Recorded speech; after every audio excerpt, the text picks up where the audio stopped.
Today, let's take these Dollar Tree wine glasses and serving tray and make it into this adorable snowman wine set, just in time for the holidays. As usual, I'll make sure to put everything I used today down in the description box below so that way you guys can shop those items if you would like to. If you're new to my channel, don't forget to hit that subscribe button, and let's wake up, prep these tumblers, and slay all day. Let's do this.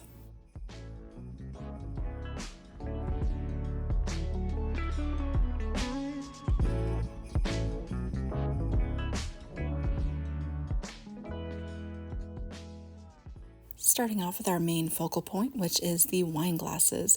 The first thing I'm going to do is I'm going to go ahead and remove the sticker that is on the bottom, along with any sticky residue that might have been left over as well. If you're having an issue with getting these stickers off or the residue, I suggest just soaking it in some water and some Dawn dish soap, and that should remove it for you. I also suggest wearing some type of gloves while you're doing this so that way you don't accidentally get your fingerprints on the outside of the glass. We don't want to encapsulate those fingerprints inside of our epoxy.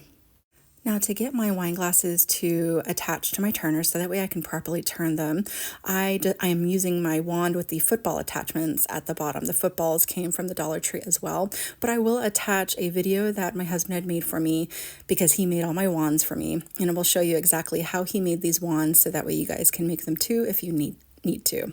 So the main portion with this is making sure that you tape down the top of your football so it is not touching the top of your wine glass.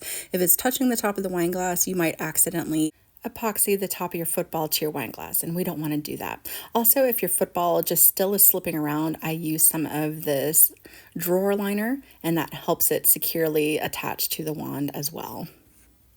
Now we are going to go ahead and start the epoxying process. So here I am showing you most of these wine glasses that I've gotten from the Dollar Tree have these lips at the very top. So I like to use that lip to my advantage, and that is where I'm pretty much going to stop my epoxy for this round. This is the part where we are glittering, so we want a very thin amount of epoxy on our wine glass. We are going to use our epoxy as our adhesive for our glitter. So you just want to go ahead and make sure that that's all the way up to where that line is around the top rim. Then after we apply our epoxy, we'll go ahead and put a full coverage of the glitter of your choice over the entire surface of your wine glass. Now the glitter I'm using today is called Agenda, and you can find that at socglitters.com if you would like to. Now that everything is all applied, I'm just going to go ahead and again take that top rim and use that to my advantage and give us a nice clean rim up around the top here. So I'm just going to take my finger and just wipe away any glitter and epoxy right along the top. Then I will just place that off to the side and let that cure, and then we're ready to move on to the next step. Once cured, we can go ahead and apply our first coating of epoxy over top of our raw glitter. Into a cup, I went ahead and I stirred up about 30 milliliters of epoxy. Into a separate little cup, I'm going to apply about 5 milliliters of that epoxy because I want to add some mica powder into this one so that way we can add a little bit of swirls to give our glitter a little bit more dimension and make our snowman really pop. All I'm simply going to do is stir that up really good and place that off to the side until I need it. Now I am going to take the rest of my clear epoxy and apply that over top of my raw glitter. After we have all of our clear epoxy applied, we're going to go ahead and hit it up really good with our torch, popping any micro bubbles. Then we will take our mica and epoxy mixture and we will just kind of string that through, giving us a bit of that milky white streaks throughout. Then you just add as much as you would like until you get the desired look you are after. After I apply that, I'm going to go ahead and hit it up with my torch, just kind of letting those milky swirls shift just a little bit while I turn it in my hand and kind of tipping it up and down until I get more of that swirl look, and then I will place it on my turner and let that cure. While that cures, let's go ahead and move on to our tray. So this tray you can find right in the kitchen section where all the kitchen utensils are. And the first thing we need to do is go ahead and prep it. So the first thing we're going to do is remove the sticker along the back side. Every single one of these that I've done, that adhesive will not be removed on the back with soap and water. So what I like to do is I just simply remove as much of that paper that I can. Then I'm going to come through and spritz just a little bit of WD-40 right onto the back and kind of rub it in really good. Then I'm just going to let that sit for about 5-10 seconds. After the 5-10 seconds is up, because I'm going to be doing this twice. This first half isn't for the adhesive, the stickiness. This is for the rest of that paper backing. So I'm just going to scrape off all the paper backing.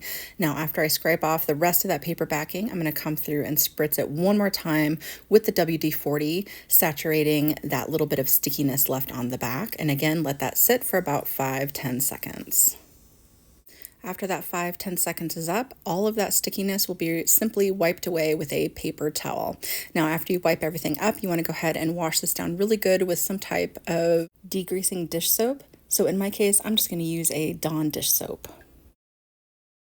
Now I went ahead and stirred up 4 ounces of glitter, and I went ahead and separated that into 2 cups because I want to make a swirl just like our wine glasses over top of our tray. So into 1 cup was 2 ounces of epoxy. I went ahead and added some agenda. And into the other cup with 2 ounces of epoxy, I went ahead and added some of that Betty mica powder.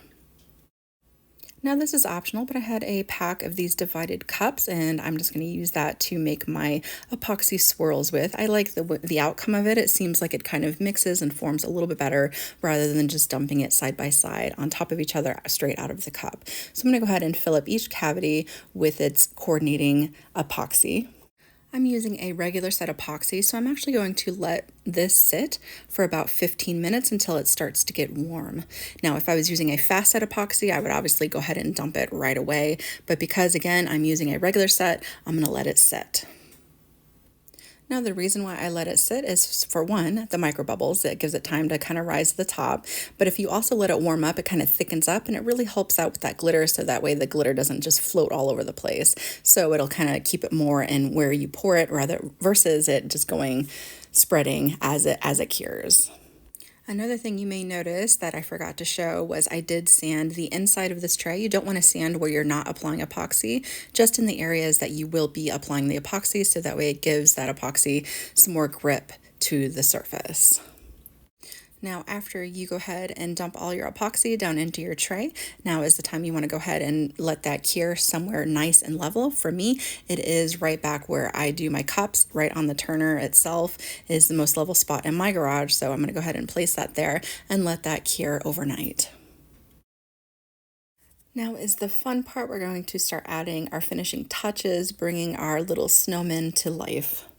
A few years ago, I was very lucky enough to have been able to do a collaboration with Rebecca Escott. I'll make sure to tag her channel in the description box for you guys, but she had sent me a bunch of these really fabulous vinyls from AB Design Company, and I will make sure to tag them below as well, so that way you guys can shop these cute little snowman faces.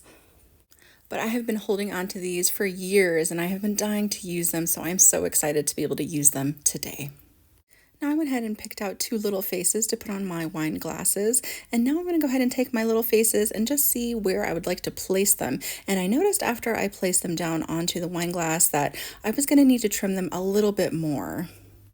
Because these are a clear cast decal, there is a plastic that goes over the entire face, and it would start to buckle if I left certain parts of its face connected together. So I'm going to go ahead and detach the mouth from the nose and the eyes to help me out with the curvature of our wine glass. Then I will continue to remove even more of that clear backing from our decal. So again, it makes it a little bit more easier when applying it to the surface. Now these are a clear cast decal, so that means that it needs to be on a white surface to be able to show up. Now I'm going to go ahead and apply its eyes and nose first. All I did was bend back a portion of that paper backing, and I'm going to get that lined up. Once I have it lined up the way I would like it, I'm going to go ahead and take my thumb and continue to push the decal down as the backing continues to fold up, just burnishing our decal down very, very well. You just want to make sure that you get all the little bubbles out of it. And if you do accidentally get a little bubble in there, not a big deal. You just want to take a little needle or a weeding tool and kind of poke a hole right where the bubble is and press all that air out from underneath, and you'll never even see it. Then you can go ahead and line up its little mouth and make sure you burnish that down really well. Then you just want to go ahead and apply the rest of its little finishing touches. So I applied its little heart-shaped buttons there. I even put one on the very bottom itself. And just again, you just want to make sure that this is completely burnished down, and then you're ready to move on to your next snowman. For him, I did the same thing. I detached the mouth away from the eyes and nose, which made it a lot easier to work on those curved surfaces. So for his scarf, I came through and I made sure that I cut away as much as I could up the center of his scarf. Again, that's going to help out curving it around the bottom. Now, after I got his scarf all pressed down and everything, and I had them side by side, I decided to add a little bit of coloration to the other one's face, just right at her cheeks, so that way she looked a little bit more rosy. So for that part, I just went ahead and took a bit of pink alcohol ink, dabbed it on the end of a Q-tip, and just kind of blended it onto her cheeks. And all that is left for these guys is those last two finishing coats of epoxy, and your wine glasses are done. So let's go ahead and move on to our tray. So I cut out some snowflakes in varying sizes. I did 2 inches, I did an inch, I did a half an inch, and just all kinds of different shapes and sizes. And these are going to be used as our masking for our peekaboo that we're going to create over top of our tray. Now I want the outside of my tray to remain silver because I like that look. I think it all really ties together in the end. So I'm simply going to come through with some masking tape and mask off the areas I do not want painted. Now, after you have that all taped off, you're just going to take your snowflake silhouettes and you're just going to simply place those down and arrange them however you would like to. For me, I'm going to place them in kind of a swooping motion from one corner down to another. And after you get those arranged the way that you would like, we're going to go ahead and take it outside and we're going to spray paint. Once outside, we're going to go ahead and take some white spray paint. And again, if you're going at an angle like I am, I'm just going to start at one end and lightly spritz up towards the other end. I don't want it fully covered. I just want to give that illusion of the snowflakes kind of peeking through with our glitter still kind of peeking through along the edges. Then I will just let that dry fully before I take it back inside. Once inside, we can go ahead and start removing all of our tape. So I'm going to go ahead and remove the tape along the outside edge. Then I will come through and remove our snowflake silhouettes that we made with our vinyl. Before I apply its final coating of epoxy over top of our snowflakes, I decided I wanted to add a bit more glitter, just kind of swirling in between these snowflakes. Now, instead of sprinkling it on the epoxy, I'm going to go ahead and glue them down to the tray themselves, so that way I don't have to do another coat of epoxy over top of the glitter that I sprinkled onto the epoxy. Then right away, I will go ahead and sprinkle down the glitter that I would like mixed in here. This is called Polar. I absolutely love this glitter. It is so pretty. And I know a lot of you guys really like it too. So thank you guys so much for liking it as well. So I'm going to sprinkle that down.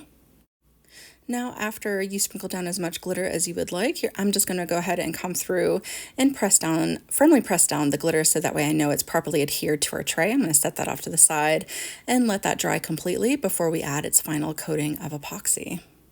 I went ahead and mixed up 4 more ounces of epoxy. I poured that down into my tray.